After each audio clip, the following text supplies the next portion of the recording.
शुभोदय बच्चों। आज मैं 7वीं कक्षा के छात्रों के लिए हिंदी थर्ड लैंग्वेज का पुनरावर्तन का अंतिम भाग लेकर आपके सामने प्रस्तुत हूँ। तो बच्चों, इससे पहले हम क्वेश्चन पेपर पैटर्न समझ गए, लेकिन फिर भी मैं और एक बार आपको क्वेश्चन पेपर पैटर्न समझाने वाली हूँ। खंड क सेक्शन ए में 50 मिनट के लिए और 28 मार्क्स के लिए 28 मार्क्स के लिए यह प्रश्न रहेंगे। यानी पहले अपठित गद्यांश, पहला भाग है अपठित गद्यांश, यानी पहले आप जो गद्यांश आप पहले कभी न पढ़े हो, अनसीन पैसेज के प्रश्नोत्तर आपको लिखना है। प्रश्नोत्तर लिखने से पहले उस पैसेज को, उस गद्यांश को आपको अच्छी तरह से रीड करना है। रीड करके जहां पे आंसर्स आपको दिखाई देते हैं, फिर प्रश्न रीड करके आंसर्स आपको दिखाई देते हैं, वहां पे अंडरलाइन करते हुए आपको क्या करना है, आपके आंसर पेपर में आंसर्स लिखना है। क्वेश्चन मत लिखिए, खाली आंसर्स लिखिए, नंबर डालकर आंसर्स लिखिए।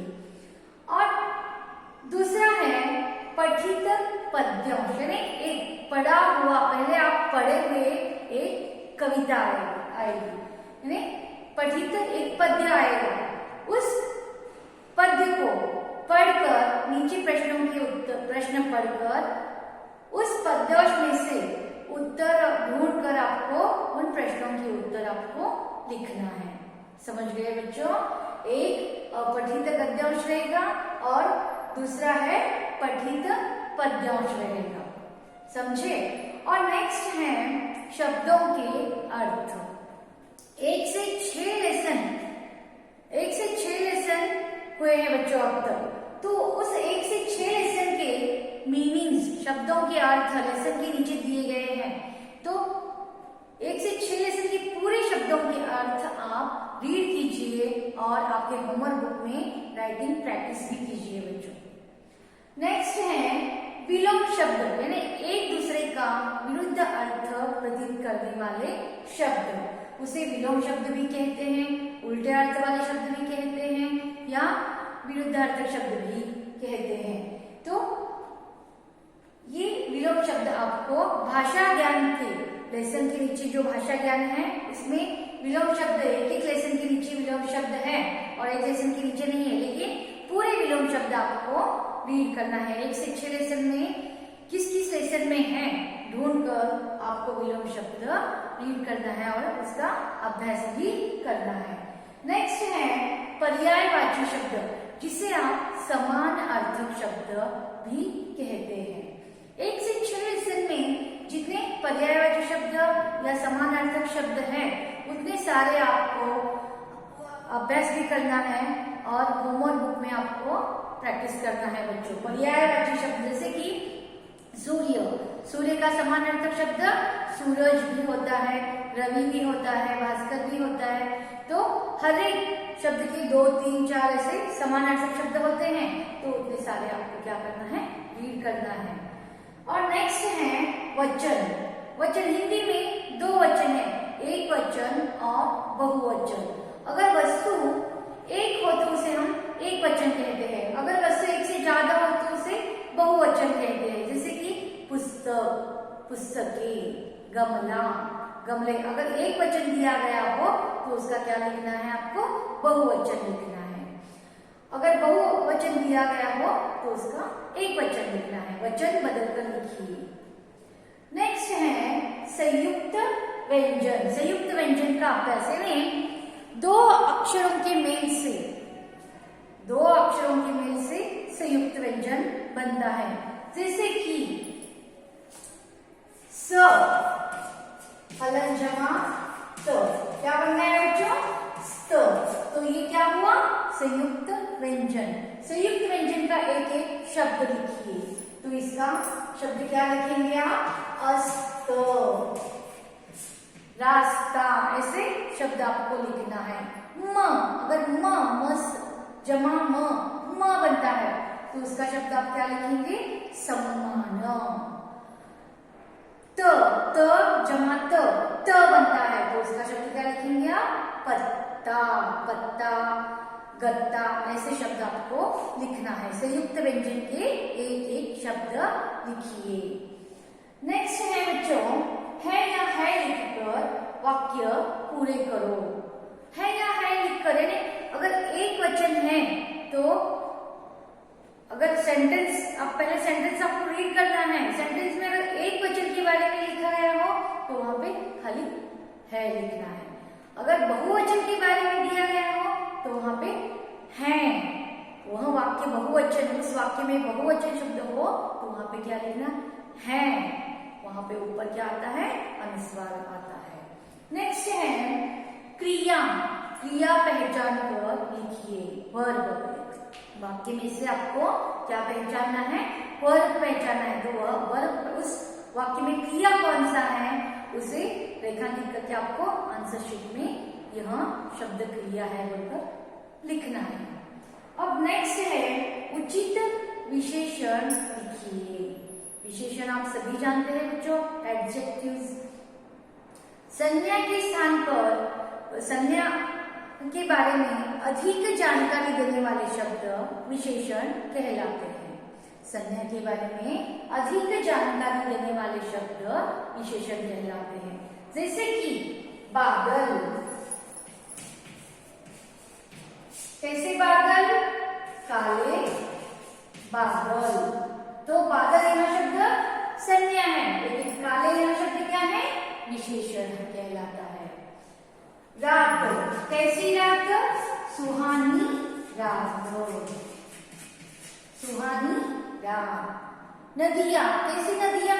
प्रमुख नदियां या बहती हुई, बहती नदियां। बहती शब्द क्या है? विशेषण कहलाता है। बूंदे, कैसी बूंदे? नन्ही बूंदे, ये शब्द विशेषण है। उस संज्ञा शब्द के लिए आपको सही विशेषण लिखना है बच्चों, समझे?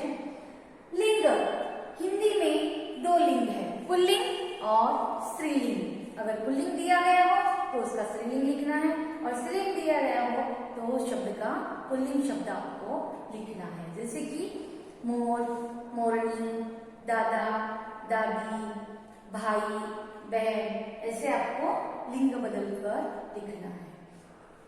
समझ गए बच्चों? ये वे खंड क। नेक्स्ट है खंड ख।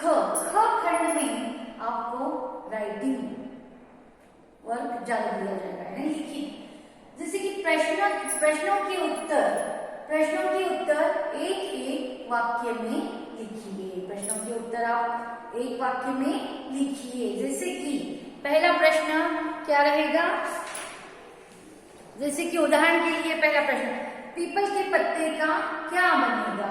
पीपल के पत्ते का सीटी या बाजा बनेगा। सीटी भी लिख सकते हैं आप, बाजा भी लिख सकते हैं। इस तरह के प्रश्न आपको खंड ख में फर्स्ट प्रश्न के उत्तर एक वाक्य में लिखिए में आएंगे। नेक्स्ट है प्रश्न उत्तर, 3-4 वाक्य में प्रश्नों के उत्तर लिखिए।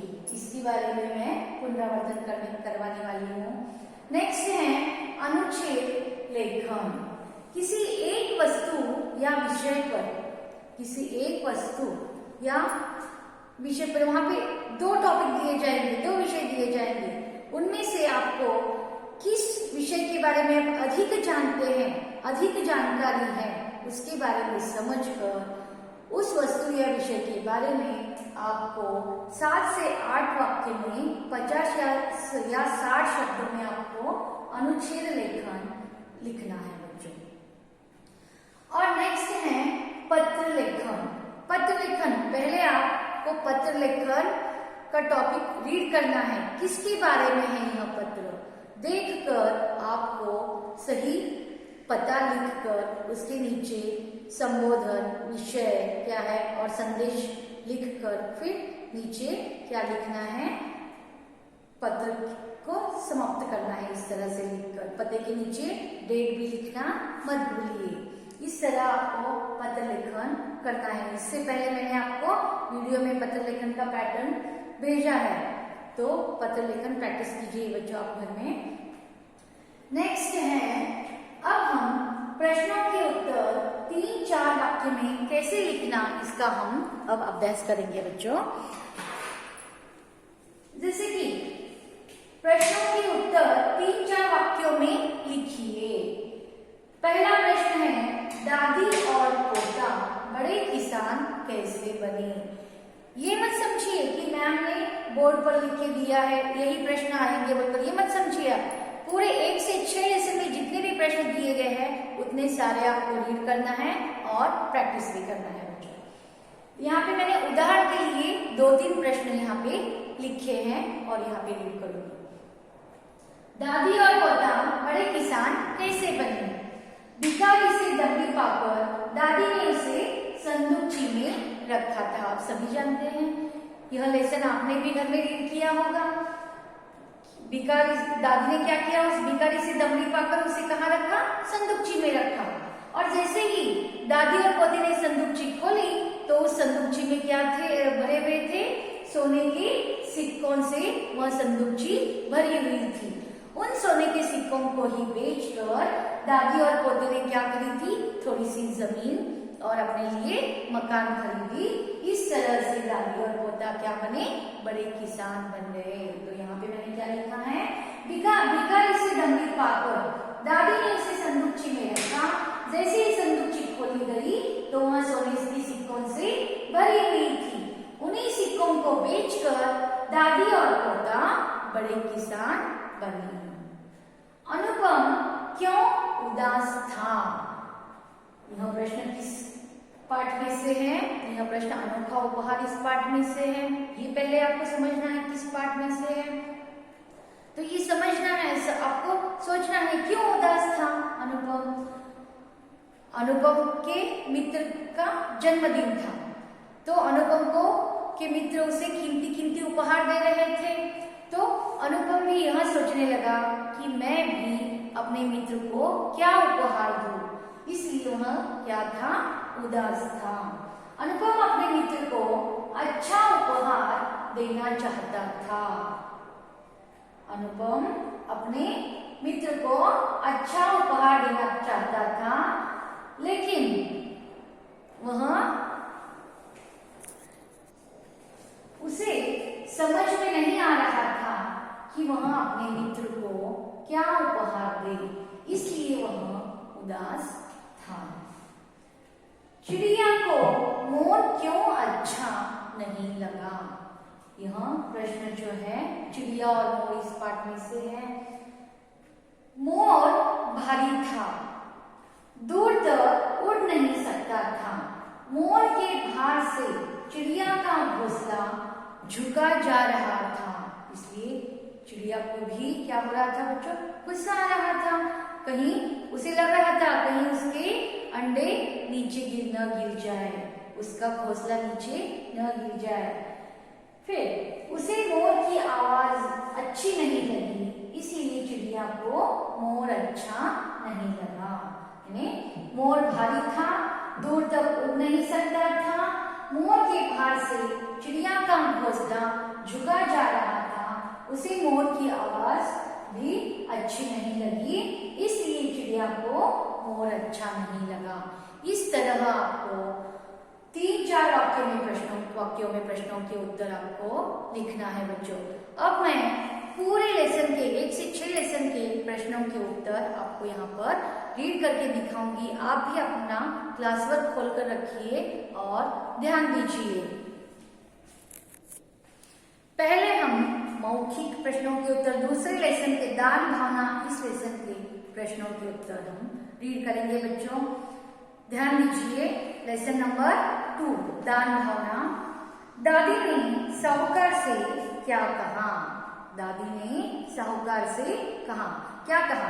दादी ने साहूकार से यह कहा कि हम दूसरे गांव से आए हैं, हमें रहने के लिए जगह चाहिए, किराए के बदले में हम आपके घर का सारा काम करेंगे। और दूसरा प्रश्न है, भिखारी के साथ दादी ने कैसा व्यवहार किया। भिखारी के साथ दादी ने अच्छा व्यवहार किया, उस पर दया दिखाकर उसे खाना दे दिया। नेक्स्ट है साहूकार ने भिखारी का सम्मान क्यों किया? साहूकार ने भिखारी का सम्मान क्यों किया? क्योंकि साहूकार ने दमड़ी के लालच में भिखारी का सम्मान किया। साहूकार को रात भर नींद क्यों नहीं आई? साहूकार को रात भर नींद नहीं आई क्योंकि वह सोच रहा था कि सुबह तिजोरी में दमड़ी की जगह उसे सोना मिलेगा, इसलिए साहूकार को रात भर नींद नहीं आई। अब लिखित में से प्रश्नों के उत्तर। श्रीनिवास और उसकी दादी गांव में किसके पास गए? श्रीनिवास और उसकी दादी गांव में साहूकार के पास गए। साहूकार दादी की बात क्यों मान गया? साहूकार ने सोचा कि बिना दाम के 2 मजदूर मिल रहे हैं, तो इसलिए वह दादी की बात मान गया। भिखारी ने दादी को क्या दिया और दादी ने उसे कहाँ रखा? भिखारी ने दादी को क्या दी? दमड़ी दी, पुरानी दमड़ी दी, और दादी ने उसे कहाँ रखी? अपने संदूकची में रखी। नेक्स्ट है दादी और पोता बड़े किसान कैसे बने? यहाँ पे इस प्रश्न का उत्तर तो मैंने यहाँ पे लिखा है बच्चों। नेक्स्ट है तिजोरी खोलने पर साहूकार ने क्या देखा? तिजोरी खोलने पर साहूकार ने देखा कि उसमें रखा हुआ धन क्या बन चुका था? कोयला बन चुका था। समझ गए बच्चों? इस तरह से आपको प्रश्नों के उत्तर पढ़ते पढ़ते आपके होमवर्क बुक में लिखना है बच्चों।